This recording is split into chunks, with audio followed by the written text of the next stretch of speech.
What's up? We got Supergirl Season 2, Episode 5, Crossfire. So this episode starts off with Kara, with a montage of Kara waking up Monel, or Mike Matthews, for his first day of work. It's actually funny, or sad, that Christopher Woods, who plays Monel, actually dislocated his jaw while eating the stack of pancakes that Kara made for him. And it's funny that Kara's like, do you want some syrup? But he's already eating it. They actually dislocated his jaw. So we meet Eve Tessmacher again. She first worked under Kat, now she works under James. And, here's a funny point that was funny. When Mono meets James for the first time, and he's like, "You're the boss?" He's like, "Yeah." He's like, "I thought it'd be someone more, like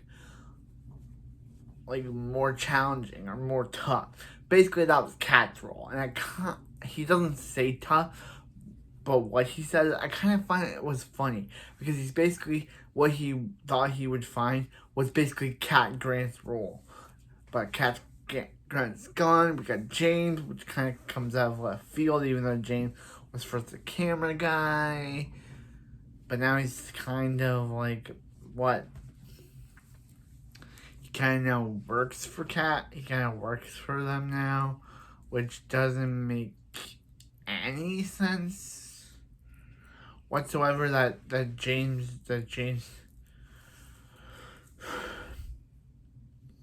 So yeah, actually. So anyway, that's just my ear.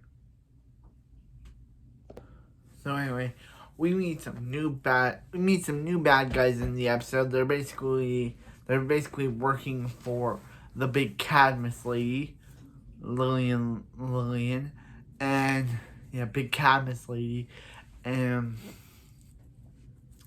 I'm not gonna say her last name because the last name is the big surprise of the end credit scene, at the end scene. So I'm not gonna say her name. I'm just gonna say Lillian.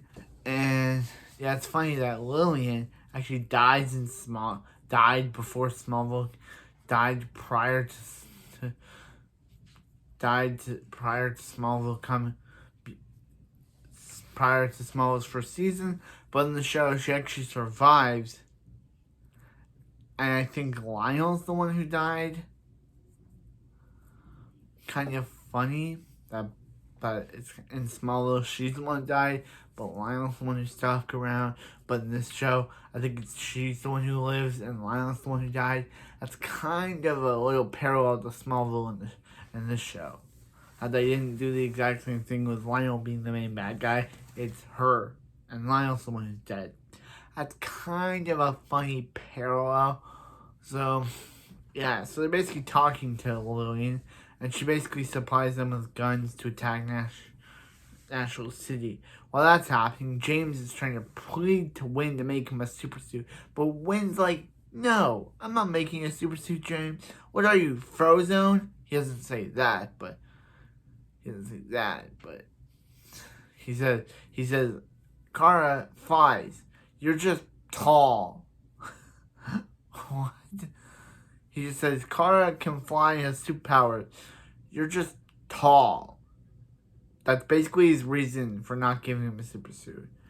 And he basically explains, so throughout the entire life, he hid behind a camera. But now, he actually wants to do something with his life. So, yeah. We also got some little Maggie and Alex relationship build up in this episode, where Alex is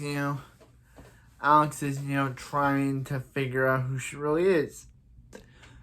Because Maggie's girlfriend, after one episode, broke up with her.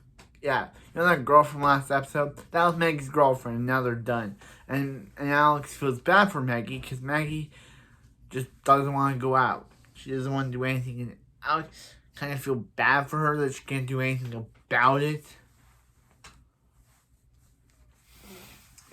That's kind of funny. Now, it's sad that Maggie and her girlfriend broke up, but the White introduces why have them date in the first place? Just be like, oh yeah, they broke up off screen. Was just to get Samverse fans shipping for them. Was it the whole reason? Was it to get Samverse fans whole?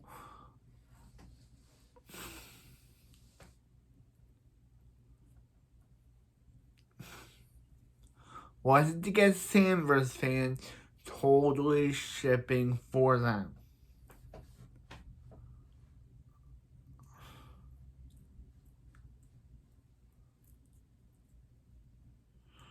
Was it?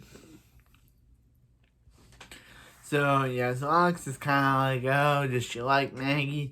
She doesn't like Maggie, but then Maggie basically said, Alex is like, do you want to go out? And Alex is like, says, I mean, you like girls? And Alex is like, nah, no, I don't. But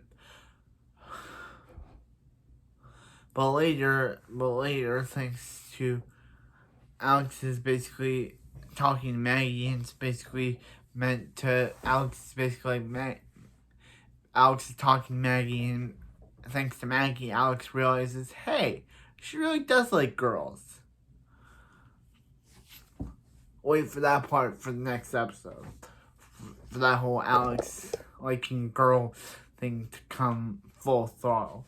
So yeah, so basically Kara's kind of dealing with Mon-El and how basically Kara's thing is that she wants Mon-El.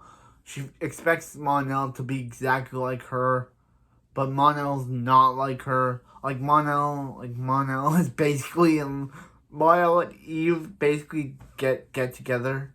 Mon-El and Eve really likes Mon-El, so Kara accidentally uses her superhero here to hear them almost sleeping together in the closet, and she's basically, and she's like, you can't do that. And he's like, yeah, I can do whatever I want. This show may be called Supergirl, but you're not always the boss, Kara. Yeah, sometimes the show feels like he has to tell its audience about Kara, and the other characters, Kara. Because remember episode 3 where I got mad at Kara for basically shouting at it's her show, and the other characters that, remember how I did that? Remember how I did that? Because I basically did that. So I basically yelled at the producers that they shouldn't stop telling us that the show's called Supergirl, so it has to be about Supergirl and what she does. And if anyone, so yeah, so Kara's basically, that only leads up to Kara saying, get a new mentor. So basically Alex just tell Kara to say, hey, Kara, remember when I used to drag you all these places and do all these stuff with you that you didn't like to do? And she's like, yeah. And she's like, that's basically Mon-El. You expect Mon-El to do what you want, but that's not what he wants to do. So then Maggie just shows up saying, hey, I need your help. And it's super gross. Actually, we know Lena shows up, not Maggie. Lena shows up. And Lena's like, hey, Kara, I need your help, but I also need Supergirl. So basically, it's for this fundraiser that the villains plan on crashing, and it's for this fundraiser that the villains want to crash. And yeah, but then they eventually do crash. But that was basically Lena's plan. I won't say Maggie's plan. That was Lena's plan because she threw this fundraiser to basically call them out. But then she went,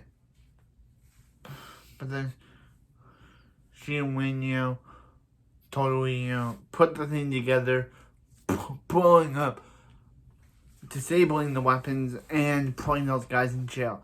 But you think Lillian's gonna let them go to jail that easily and let her whole plan go up in flames? No. You know what she does? She basically creates a sonic blast in their heads that basically blows out all the criminals up. doesn't blow them up, but it basically blows them up so they just fall on the ground and die. Wow. Lillian's kind of savage. She basically were like, you're not telling the world about her, and basically just blew them all up. So yeah. So also, to note, Mono got fired from Catco. Because he basically wasn't doing his job. He was basically telling Eve to do his paper for him. Because that's how Daxam worked. That on Daxam, ladies would do stuff for men. So yeah. But then when Supergirl goes to visit Lena, but who shows up to visit Lena? Her mom, Lillian Luthor.